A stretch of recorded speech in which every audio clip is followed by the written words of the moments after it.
Terima kasih untuk kesempatan diberikan kepada saya. Sebelumnya, perkenalkan nama saya Martin Simbolon dengan NIM 1114,42. Pada kesempatan kali ini, saya akan menjelaskan praktikum UTS yang akan saya bahas pada kali ini. Yang pertama itu, kita akan mengimport package entities, yaitu untuk menyatakan bahwa kelas ini berada di paket entities. Nah, ini biasanya digunakan untuk mengelompokkan kelas yang berhubungan. Baru kita membuat import types the type, baru import type source, di mana itu untuk mengimport enum atau kelas type dan insert dari paket types. Kemudian berisi tipe atau sumber dari kelas flow, misalnya income, baru expense untuk uh, type. Baru kita mendeklarasikan eh, kelas dan variabel. Kelas dan variabel. Nah, di sini kan ada static eh, static encounter. Itu untuk variabel static menghitung jumlah objek kelas flow yang pernah dibuat. Baru ini gunakan untuk memberi ID unik. Nah, ID itu ID unik ini tiap objek class flow, baru description itu adalah description dari si class flow, baru label itu adalah eh, kategori atau label singkat. Amount itu jumlah uang, tapi itu tipe cash flow itu type, sal income atau expense, baru source itu sumber si cash flow, baik itu misalnya salary, bisnis dan lain-lain.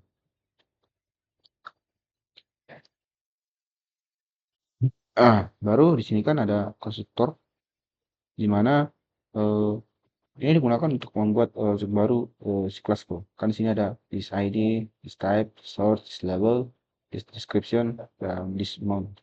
Nah, this ID sama dengan plus plus contact.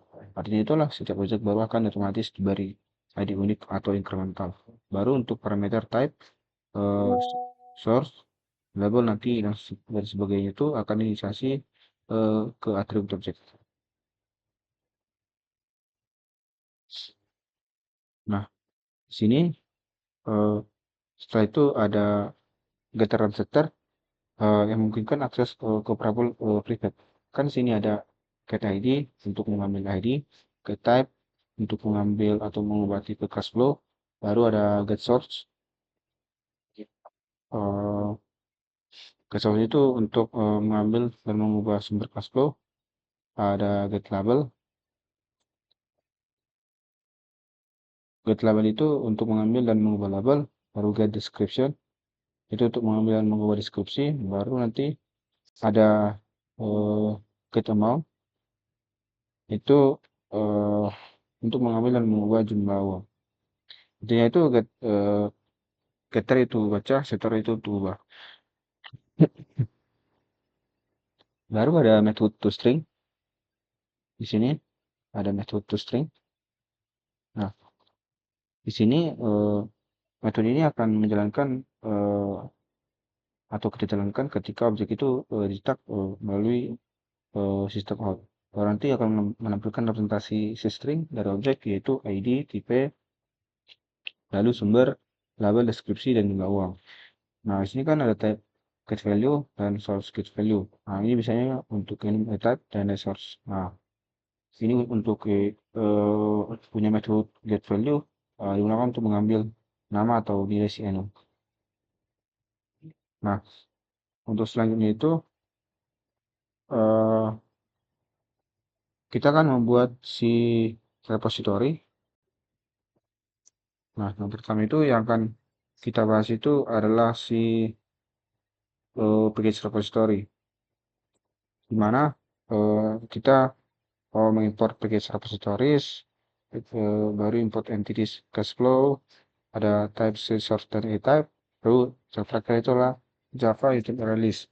Nah, di mana itu untuk repository itu kasihnya berada di paket repositories, baru entities cash flow yaitu untuk menggunakan cash flow yang sebelumnya kita bahas. Baru untuk type source dan type itu digunakan untuk update cash flow, di mana type atau sumber. Baru untuk release itu digunakan untuk sebagai struktur untuk menyimpan banyak cash flow. Nah, baru kan di sini ada deklarasi, di mana di sini kita deklarasikan kelas di mana cache flow repository itu untuk implementasi dari interface iCache flow repository. Data itu yaitu array list yang menyimpan semua objek cache flow. Jadi database sementara di memori.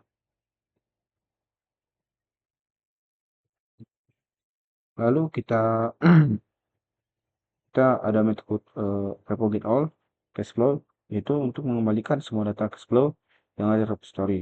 Untuk operate itu sendiri itu yaitu metode yang diwajibkan karena ini memang untuk mendefinisikan di interface iCache melalui repository.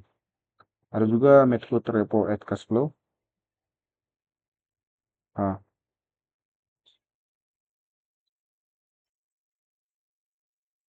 di sini itu untuk menambahkan objek cache flow baru ke dalam list data. Ada metode remove cache flow, itu untuk menghapus cache flow berdasarkan ID.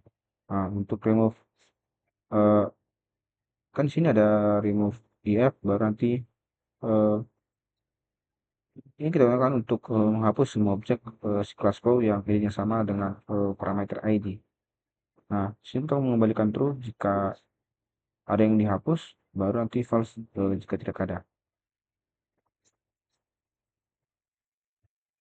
Baru yang terakhir itu ada eh, metode repo update cache flow, yaitu untuk mencari cache flow berdasarkan ID. Nah, di sini jika ditemukan, maka mengubah semua atribut sesuai parameter yang ada di sini, yaitu type, source, label, description, dan amount. Baru nanti akan mengembalikan true jika si update itu berhasil. Jika tidak, maka nanti akan melakukannya ke false. Baru untuk berikutnya itu adalah ini, kita akan membahas tentang yang namanya itu iCache. Uh, kita akan membahas tentang iCache Flow Repository. Nah, di mana yang pertama itu adalah kita mengimport entities, baru types source, baru type type, baru Java util release. Nah, sama seperti sebelumnya diterangkan fungsi-fungsinya. Maka untuk deklarasi interface kita buat public interface iClass repository, di mana interface ini hanya mendefinisikan metode tempat implementasi. Jadi kelas yang mengimplementasi interface wajib menyediakan CEC atau dari implementasi dari semua metode yang didefinisikan di sini.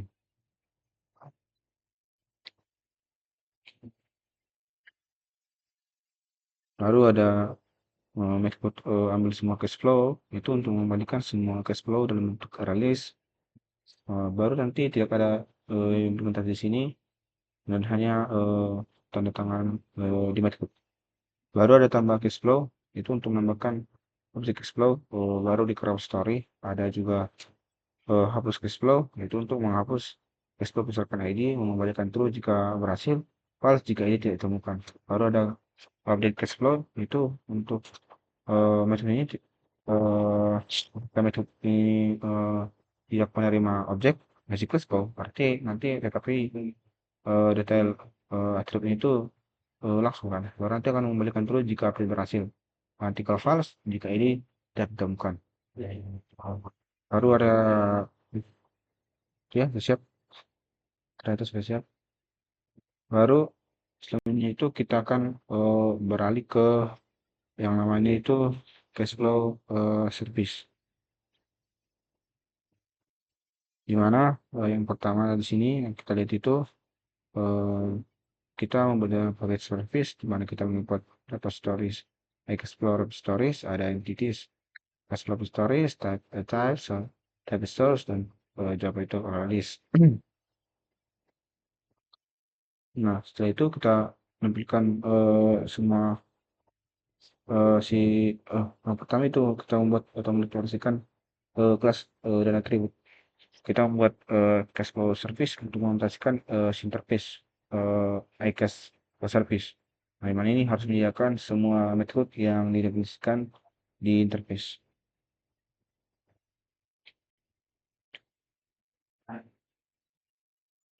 Baru ada cache flow repository, yaitu repository yang akan kita gunakan untuk menyimpan dan mengambil data si cache flow. Baru konstruktor yaitu menerima repository sebagai parameter, nanti membuatnya service ini tergantung langsung pada implementasi tertentu. Sehingga nanti lebih fleksibel bisa menggunakan repository atau implementasi lainnya. Baru kita menampilkan semua cash flow. Jadi kan ada offline, public, service show, si kelas flow kan. Nah, ini untuk mengambil semua kelas flow dari repository. Nah, jika kosong, kita tampilkan pesan tidak ada data cash flow. Nanti jika ada, maka cetak semua atau dia akan mencetak semua menggunakan metode toString dan cash flow. Baru ada service at cash flow. Nah, ini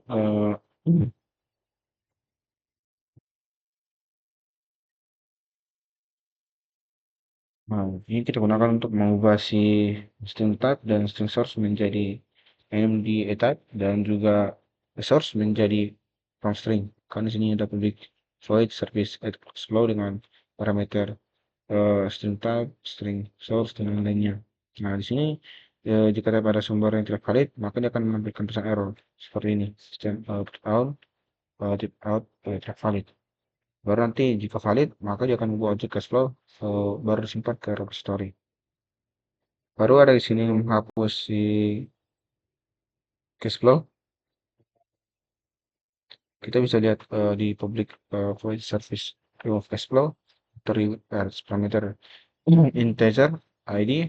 Nah, di sini kita mengambil repository untuk menghapus cache flow berdasarkan ID. Baru jika nanti akan hapus ke baru kita memperbarui si cache flow. Ini ada uh, public boolean service build cache flow. Dari parameter integer ID, string type, dan lain-lain. Nah, di mana kita di sini sebenarnya untuk membuat objek baru lagi. Baru nanti langsung kita panggil repository dengan data atribut yang masih berbentuk mentah. Baru nanti untuk mengembalikan true jika berhasil, false nanti jika ID tidak ditemukan atau tipe atau sumbernya tidak valid. Baru nanti akan mencetak pesan error jika gagal. Baru kita mengambil semua cache flow. Sini kan ada public release si cache flow. Nah, di sini ini kita untuk mengembalikan semua cache flow dari repository. Baru nanti bisa digunakan untuk atau kita gunakan untuk komponen lain. Atau menggunakan komponen lain.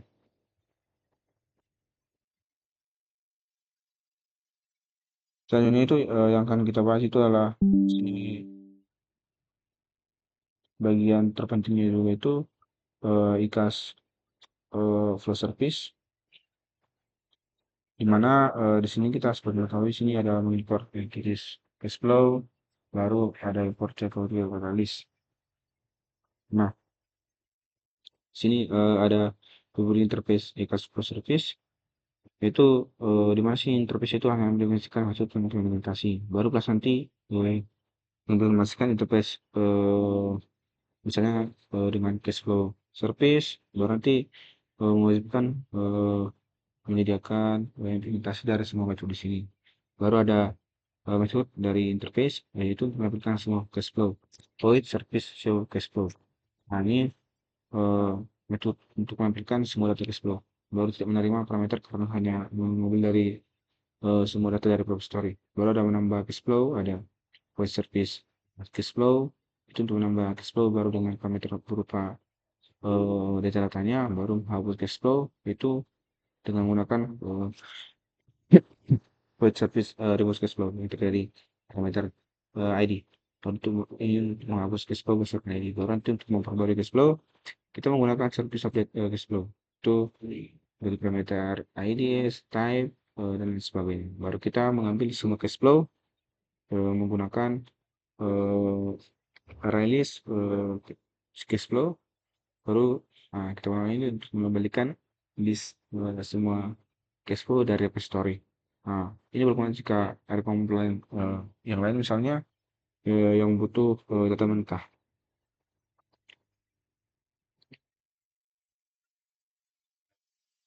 selanjutnya itu kan kita kan membahas bagian dari e-types.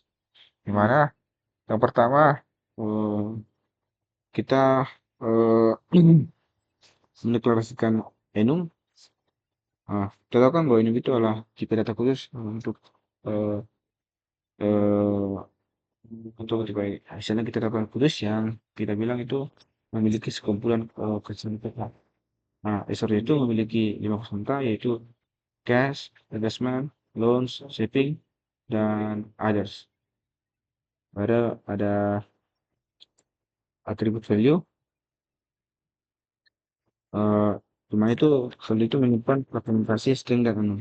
Konstruktor enum terdiri dari resource string value, itu kita panggil otomatis saat enum buat. Misal cash, cash, baru getter get value itu untuk mengembalikan representasi string dari enum, misalnya resource, cash, get value menjadi cash. Baru untuk misalnya method from string, uh, ini digunakan untuk mengubah string menjadi enum. Baru nanti uh,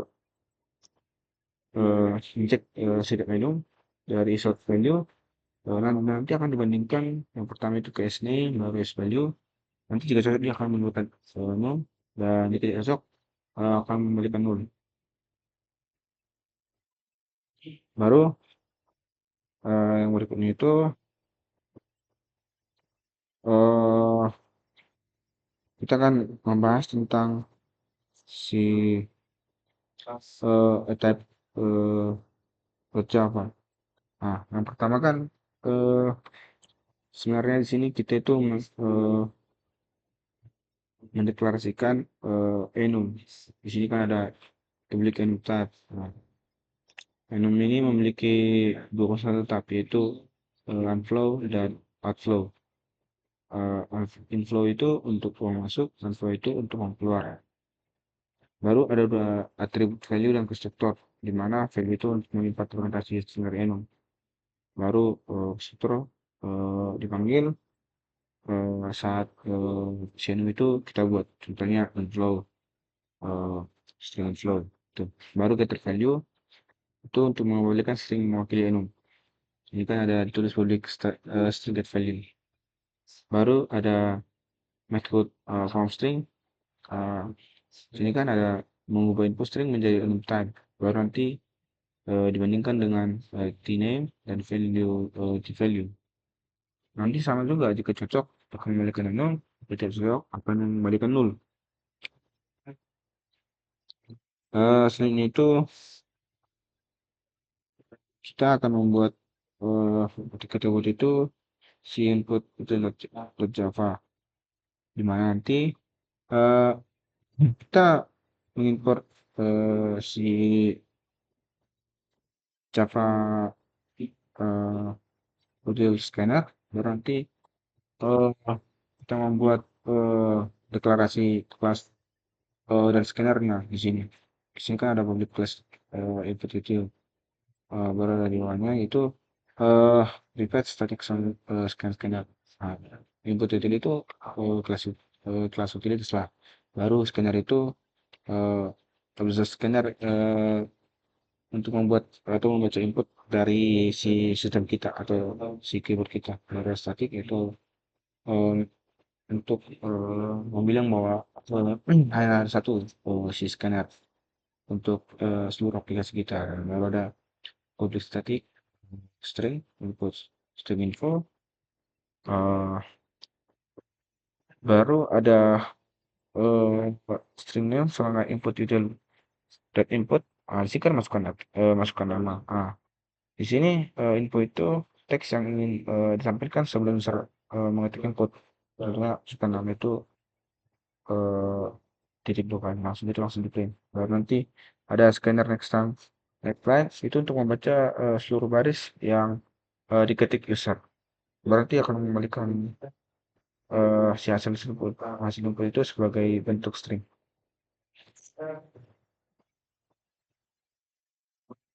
Nah, yang terakhir itu kan ya kita tinggal eh, memanggil si data-data yang sudah kita buat tadi. Tapi tetap juga kita mengimport repository, Cashflow repository, eh, Cashflow repository, Cashflow service, dan misalnya Cashflow Cashflow service dan juga eh, view Cashflow view. Nah, deklarasi yang kita buat di sini itu deklarasi main, baru ada kita membuat repository di sini, yaitu membuat instance Cashflow repository yang menerima data si cashflow, baru nanti disimpan ke variable interface ICOS flow repository. Baru kita membuat service itu membuat instance cashflow service. Nah, di sini kita menggunakan dengan menghubungkan repository. Baru kita membuat view, yaitu cashflow view to the view. Semua new cashflow view. Nah, di sini kita membuat instance cashflow view yang akan menampilkan data user dan capacity penerima input. Baru kita membuat atau menampilkan cash flow di mana model output view cash flow di view yang menampilkan semua cash flow. Nah, jadi kalau misalnya kita input nanti langsung keluar sini. Jadi demikian yang saya dapat sampaikan. Terima kasih untuk kesempatannya. Semoga untuk kedepannya sedang berkembang lagi. Terima kasih untuk bimbingan dosen dan asisten dosen. Sekian yang saya dapat sampaikan. Terima kasih banyak.